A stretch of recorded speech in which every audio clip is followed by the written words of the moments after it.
বাংলাদেশের বর্তমান অর্থনীতি শুধুমাত্র প্রবাসীদের পাঠানো রেমিটেন্স এবং তৈরি পোশাক রপ্তানির উপর নির্ভরশীল। এই দুটো উৎসের অবদান না থাকলে হয়তো দেশে দুর্ভিক্ষ লেগে যেত। 2024 সালে প্রবাসীদের পাঠানো বাংলাদেশের নিট বৈদেশিক মুদ্রা আয়ের পরিমাণ ছিল $27 বিলিয়ন।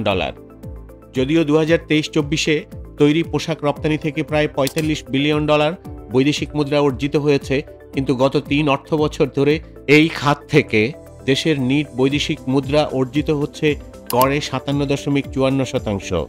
বাকি 42.46% বৈদেশিক মুদ্রায় চলে যাচ্ছে এ শিল্পের কাঁচামাল আমদানি করতে। সেই হিসেবে পোশাক খাত থেকে বৈদেশিক মুদ্রার আয় প্রায় $25.90 বিলিয়ন, যা প্রবাসীদের রেমিটেন্সের চেয়ে কম।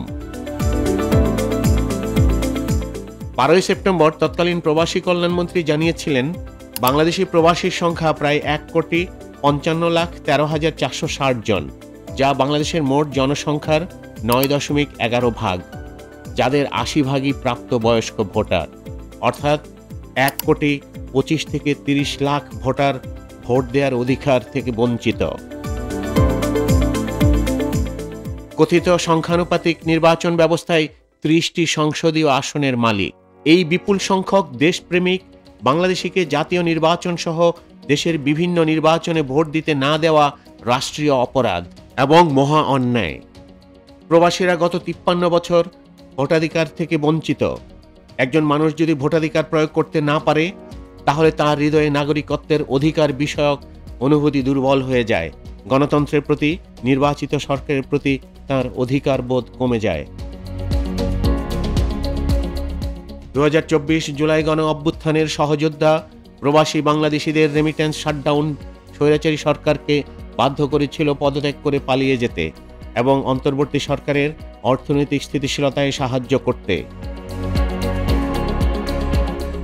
বর্তমান অন্তর্বর্তী সরকারের সংস্কার কার্যক্রমের মধ্যে প্রবাসী ভোটারদের ভোটের অধিকার পাওয়া এবং 13তম সংসদ নির্বাচনে ভোট দেওয়ার সব প্রক্রিয়া সম্পন্ন করে তবেই ভোটের তারিখ ঘোষণা করতে হবে।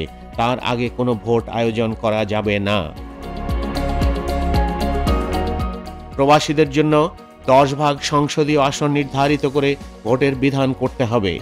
নির্বাচন পূর্ববর্তী সময়ে প্রবাসীদের এনআইডি কার্ড বিদেশি মিশনগুলোর মাধ্যমে আগামী 6 মাসের মধ্যে বিতরণ করতে হবে।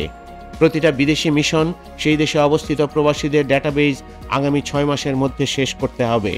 প্রবাসীদের ভোট দেওয়ার সব রকমের বন্দোবস্ত এবং অধিকার 13তম সংসদ নির্বাচনের আগে নিশ্চিত করতে হবে, নয়তো আবারও রেমিটেন্স শাটডাউন জানুয়ারি 2026 সাল থেকে। জেগে ওঠো প্রবাসীরা, দেশ গড়ার প্রত্যয়ে।